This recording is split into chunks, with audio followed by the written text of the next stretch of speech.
الله آن حقیقتی است که هیچ معبود بر حقی جز او نیست که لایق عبادت باشد.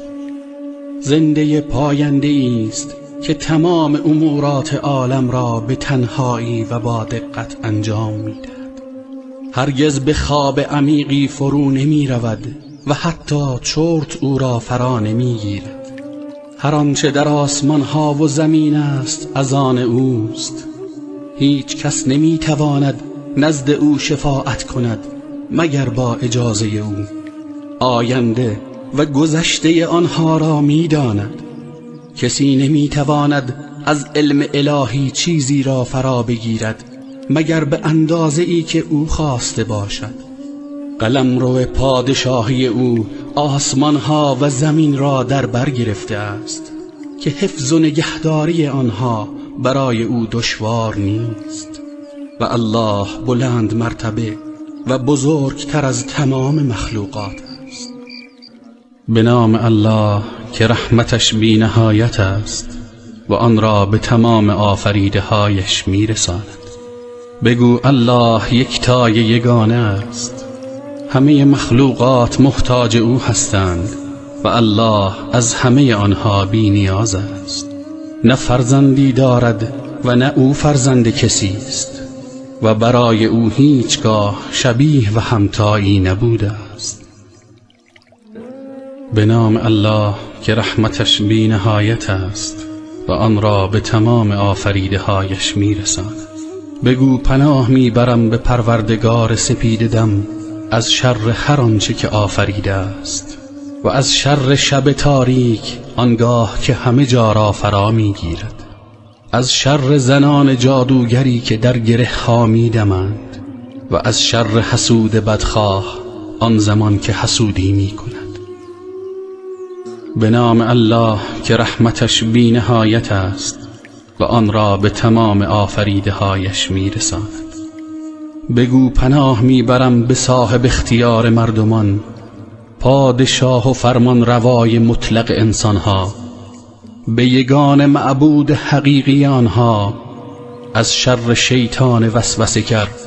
چون ذکر الله گفته شود باز پس می رود، آن که در دلهای مردم وسوسه می اندازد، خواه از جنس جن باشد یا از انسانها.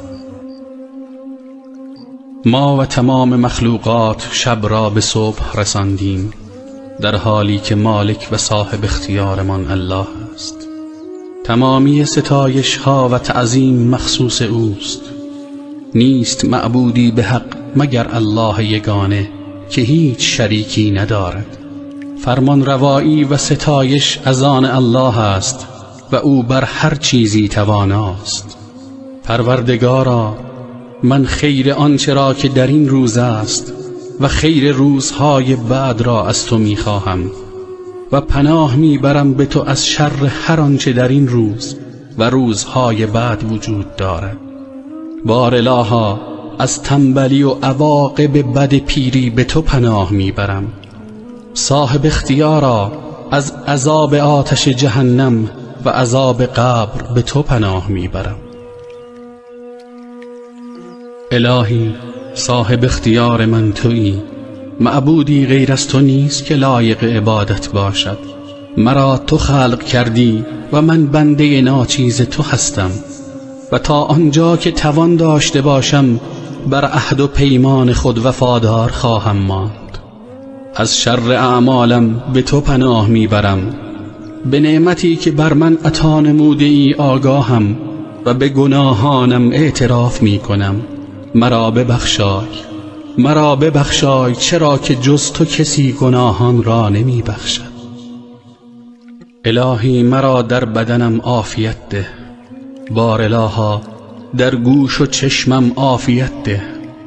الهی، جز تو معبود دیگری وجود ندارد.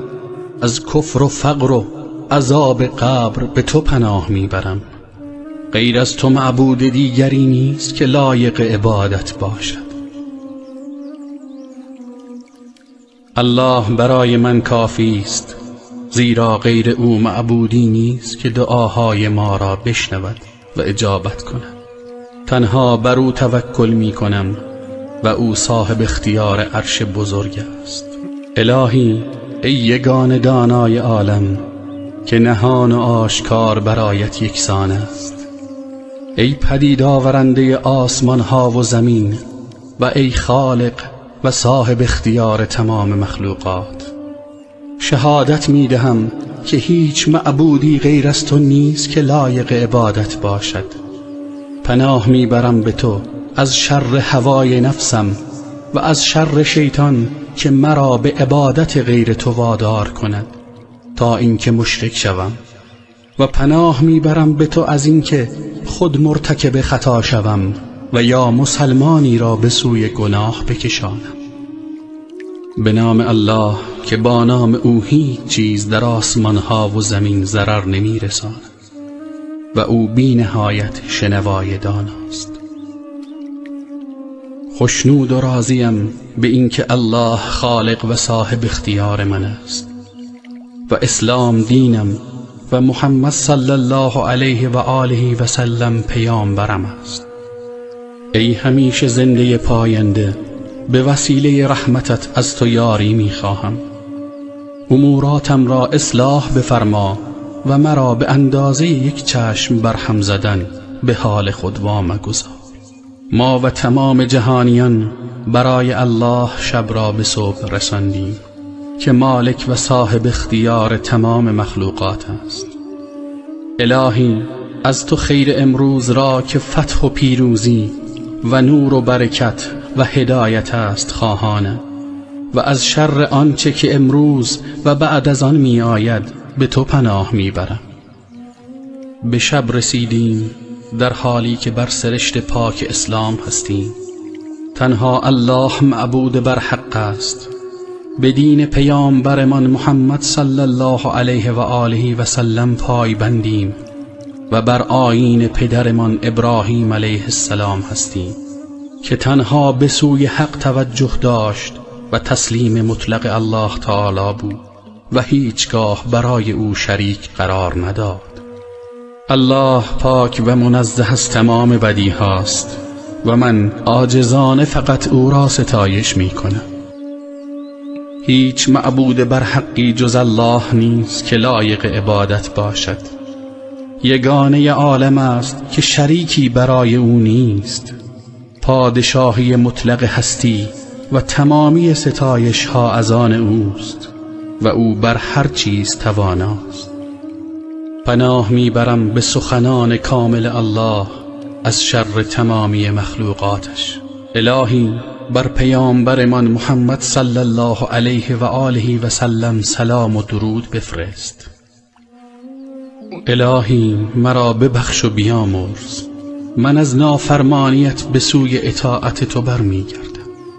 بار الها در این شامگاه تو را و حمل کنندگان عرشت را و تمامی ملائکت و جمیع مخلوقاتت را گواه میگیرم بر اینکه تو الله هستی و هیچ معبود دیگری غیر از تو نیست.